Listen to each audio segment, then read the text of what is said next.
My name is Rodney Eiffel, and I work at the National Cultural Foundation in Barbados as a cultural officer with responsibility for the visual arts. My mission for the Dakar 2024 Biennale is one of a supporting mechanism whereby we have assisted our coordinator who brought the project to our Chief Executive Officer, Ms. Carol A.M. Roberts at the National Cultural Foundation, and this is where Transatlantic One was given birth. So with our curatorial team headed by our Chief Cultural Officer, Mrs. Andrea Wells, and supported by our curator and myself, our curator, Ms. Onika Small, we were able to start the process of forming the art from Barbados for the Dakar Biennale by selecting our group of artists through invitation and participation, and all the process of shipping the art here and mounting the art in the Village Days Art, thanks to Mr. Zulu Ambaye, our outstanding artist in Senegal, and his team, Morph, and everyone over at the Village Days Art. We really had a wonderful opportunity in terms of putting the Biennale together with the work of Barbados having a representation from the Caribbean in the Senegalese showcase at the Village Days Arts.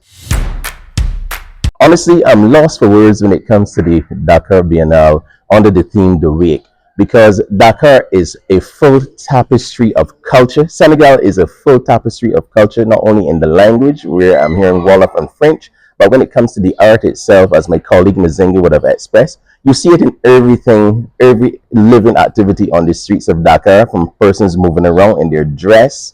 And when it comes to the exhibitions, a rich tapestry of art and expression, a vibrancy that to me for the first time is overwhelming in my experience and on scene. I mean, we do similar activities in the Caribbean like CariFesta or Caribbean Festival, and we do local exhibitions in Barbados as well. But Barbados is a much smaller space, and when you translate that into, imagine 406 activities I would have heard going on in Dakar, Senegal, it is truly an amazing experience to get to see some of the formal galleries, some of the informal gallery spaces, and some of the museums in Dakar. And it's just so much to see that it is truly an overwhelming experience, in my personal opinion, for the first time being in Africa, being in West Africa, and being in Senegal.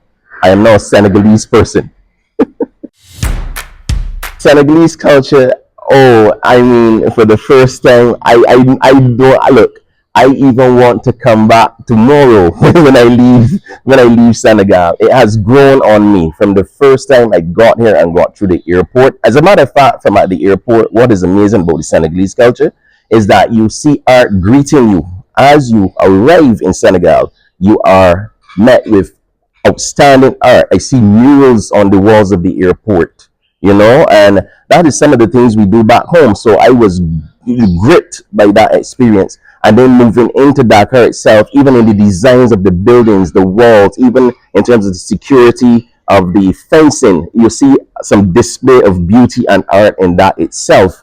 So the people, the way they move, the teranga of Senegal, that's a new word I would have learned being here, is really warm and hospitable. They ask you to sit, they give you a cup of coffee.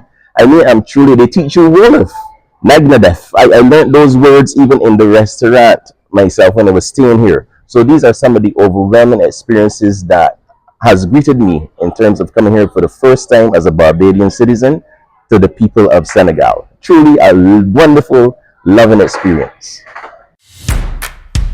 But as a visual arts officer and artist myself, in terms of representing the government of Barbados, I am responsible for creating programs for youth between the ages of 17 and 35 years old that maybe run the risk of maybe getting into negative activities. So we do activities such as murals.